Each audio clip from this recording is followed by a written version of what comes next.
What would the world look like if people felt like they mattered? Welcome to the Lead with Love podcast, exploring what it means to lead with love in business and life. I'm your host, Jada Selner, and in this show, I'll share meaningful conversations to help you, the creative, the entrepreneur, the world changer, reach more people, go after your dreams, and serve your community with love. I appreciate you joining me. Now let's get cozy and start today's episode. Hey, today I want to talk about how to balance growth and sustainability. So today is a solo episode, so you'll just be hanging out with me, Jada Selner, your host of the Lead with Love podcast. And I want to talk about how you can build a business with intention and not just rebuild what you just left. So maybe you've exited a toxic company culture that was not a fit, and you started your own company to lead a team in a new and inspiring way. Or maybe you're like me and your body of work is evolving into something new, and you've had this heart whisper calling you to that next chapter of your journey, which, by the way, can feel very scary while you're in the mess of it, the middle of the mess.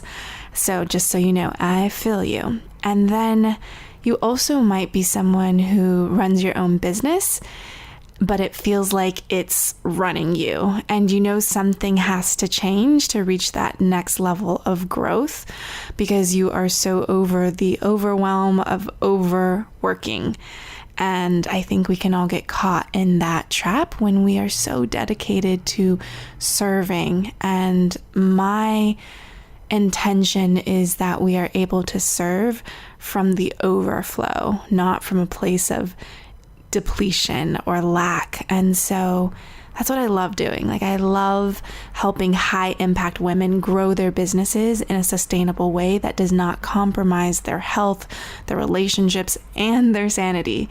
And something that I've noticed with my own clients is they struggle with three things. And these are on the surface struggles, right? They struggle with clarity. So being able to identify the direction that you need to move in and what are the next steps to make it happen.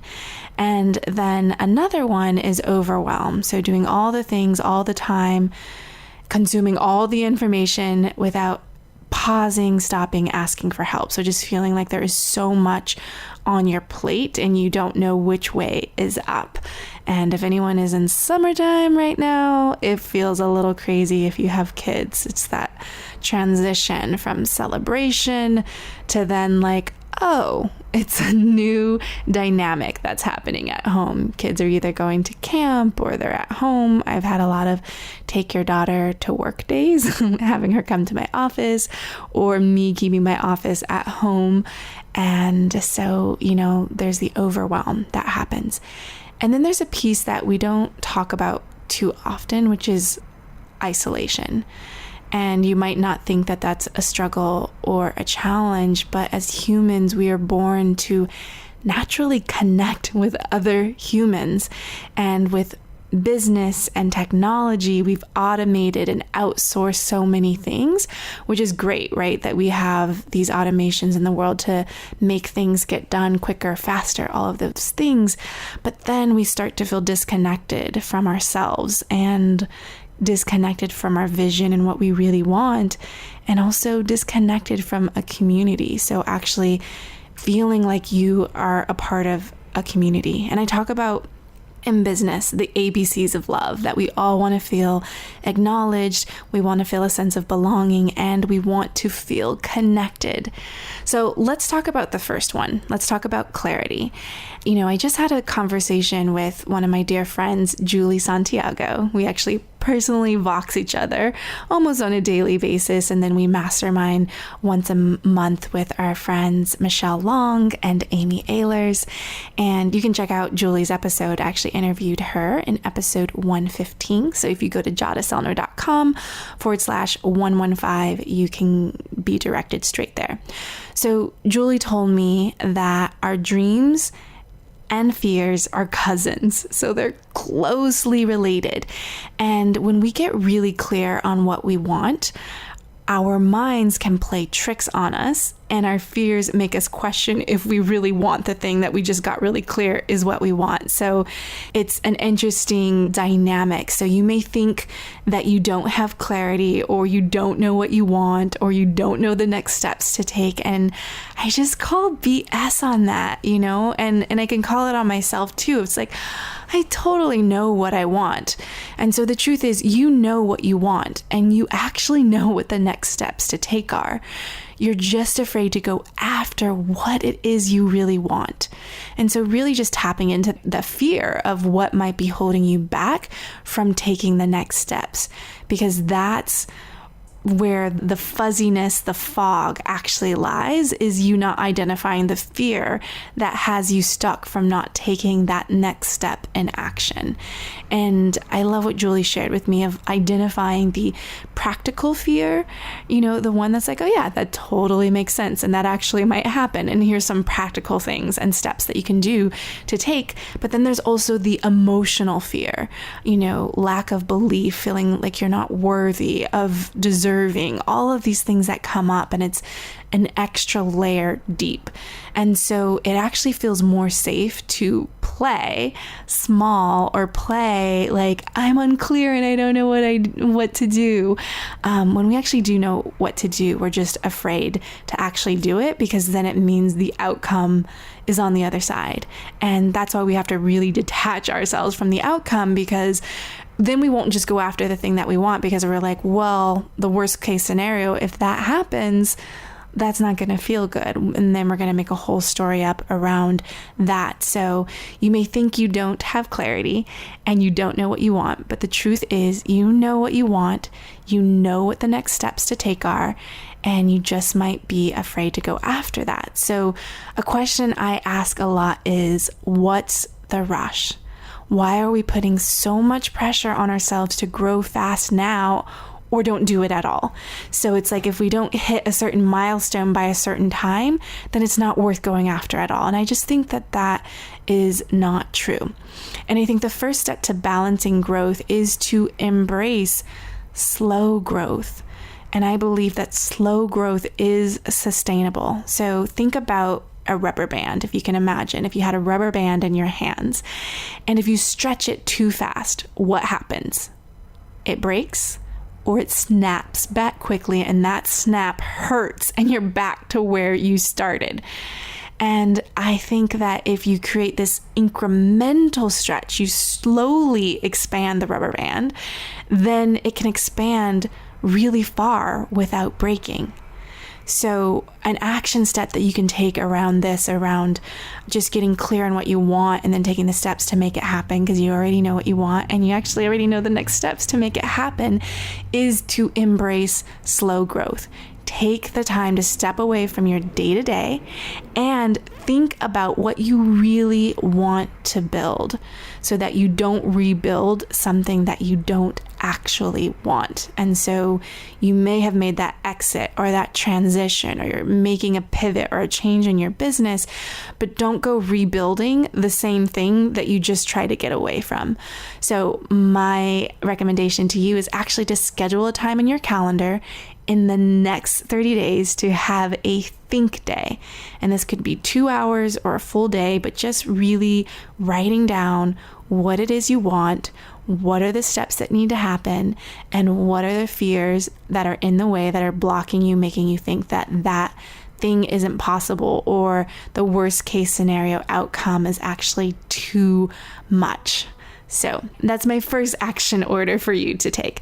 Then the next thing I see happening is we feel guilty to ask for help. And I know the story I personally make up when I don't ask for help is, I should already know how to do this.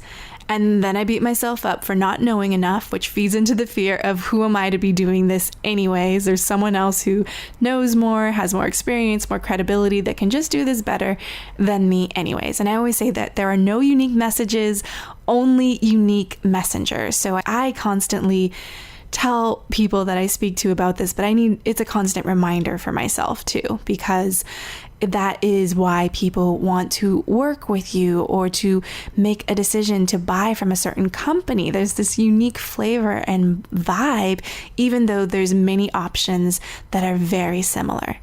So the truth is, because we have that, my good friend Clay Hebert says you can't read the label from inside the jar. And the truth is, we need support through times of change and growth. So businesses do not change. People do. And so often we want to burn our businesses to the ground, start a new one, or make drastic changes in our business models. When the truth is, your business doesn't need to change. You need to change how you show up and do your work. So we have to learn a new way of working in order to build that balance in growth and sustainability. So my action item for you on this is to think of one area in your business or life, because we're fully integrated, that's been a consistent drag, a block, or a challenge that's coming up for you. So just think of one area and what is just that constant thing. And then I would love for you to just schedule 15 minutes of time. You can actually set the timer for 15 minutes to write out the problem. Write it down. Again, we try to solve all of our problems inside our head or inside tiny screens, but actually put pen to paper. And I want you to write just questions. After you write what the problem is, then write questions. And then write down any questions you have where you lack clarity around this problem. And so based on the questions that come up, and I do this all the time and it's so helpful for me, it's just unpacking where I'm unclear. And so often we say like, we're stuck, we're unclear, I don't know what to do, I feel guilty asking for help, but we don't even know how to ask for help. And so what are the true questions? And people can't help you if they don't know what they're helping you solve. So once you have those questions written down, then write, is it a who or a what next to the question? Is it someone who can help you with that answer? Like someone who might already have that answer? Or is it a what? Is it a tool or some type of resource that you need to help you get closer to the answer?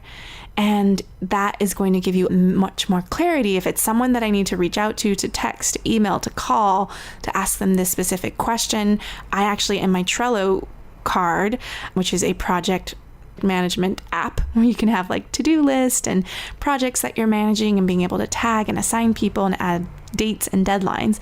But I have a running list that's just questions. And so as questions come up, whether I'm talking to my team member or I'm talking to a friend, I'm like, oh great, you know what? I don't have the answer to that question. I'm a little blocked around it. Let me add it to my list.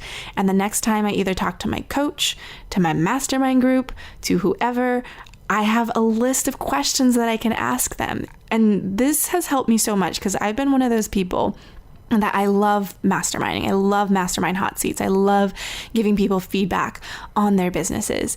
And when it comes to my hot seat, I'm like, I don't know what I want to ask. Like I feel confused and stuck. And then I walk away like I didn't get any help from my hot seat. Like I've given so much and I got nothing in return. And the truth is because I didn't know how to ask for help and I didn't even know what the question was that I had. So just having a running list of questions. I also do this when I take courses or programs. I know there's live office hours and Q&As. I just have a running list. I'm like, okay, you know what? I'm going to ask that person the next time I'm on an office hours call or the next time I have a hot seat. So write the questions down that you have and then figure out if it's a who or a what that's going to help you put a new system in place to get closer to a solution. Then the third thing, there's this rat race that we start running on a hamster wheel. That's weird that I said rat and hamster at the same time. So maybe it's just a race where we start running on a hamster wheel to nowhere.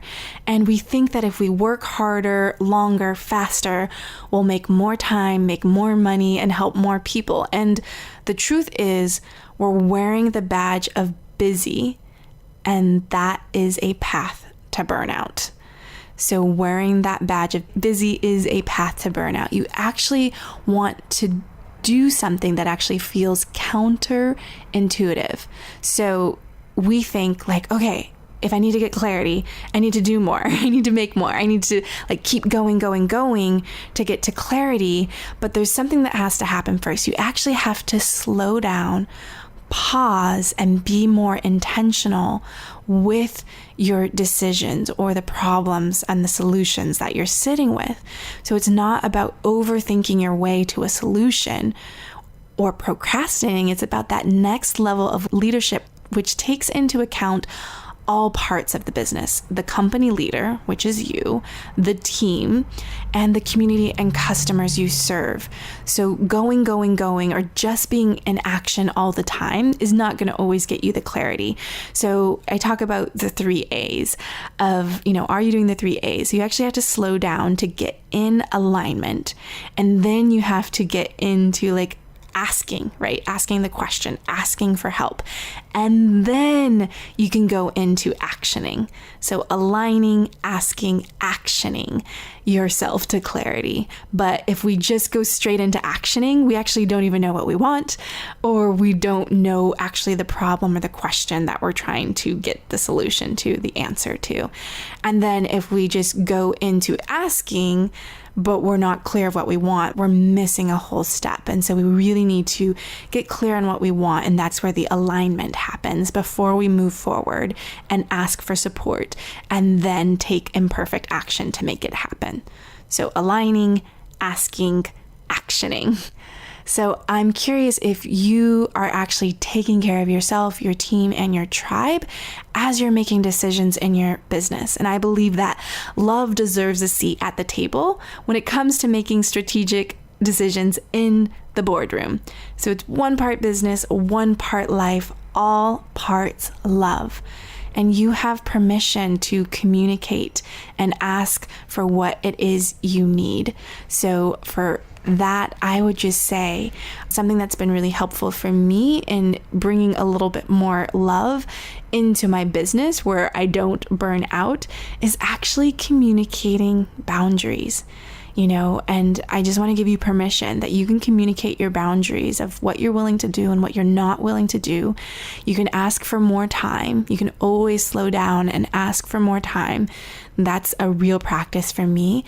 And being okay to say no and asking for support. So something that's been really helpful for me, I created a now page. So if you actually go to jadaselner.com/now, you can see exactly what I'm talking about.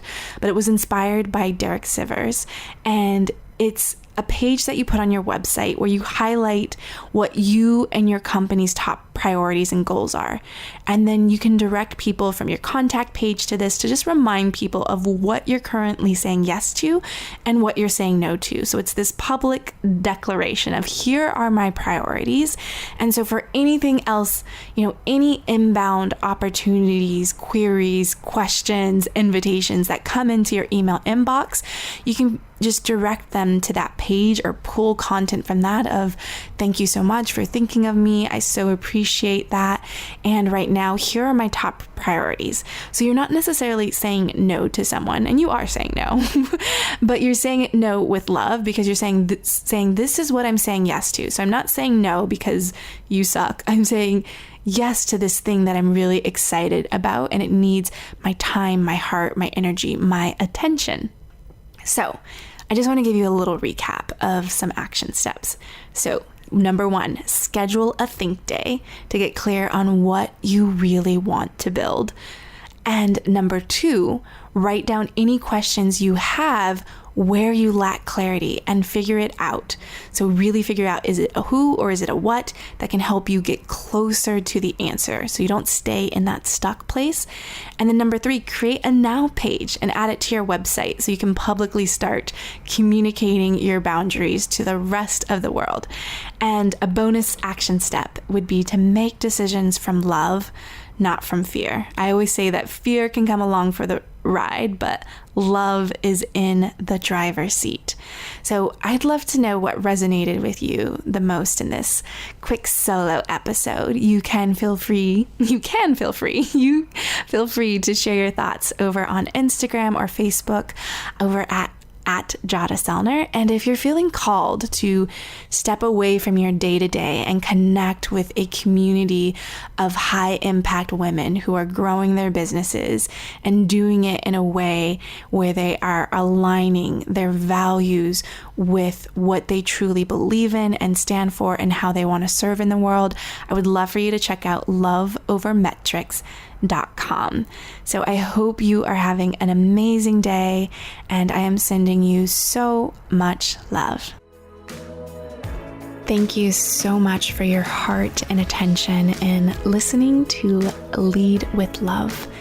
If this message, leading with love in life and business, and remembering the humans and beating hearts behind the numbers and all of that good stuff, I would love for you to take the time to leave an honest review. It would mean the world to me, and it also helps more people find out about the goodness and helping spreading more love in the world, which we really, really need. So I would really appreciate that, and I'll talk to you soon. Bye.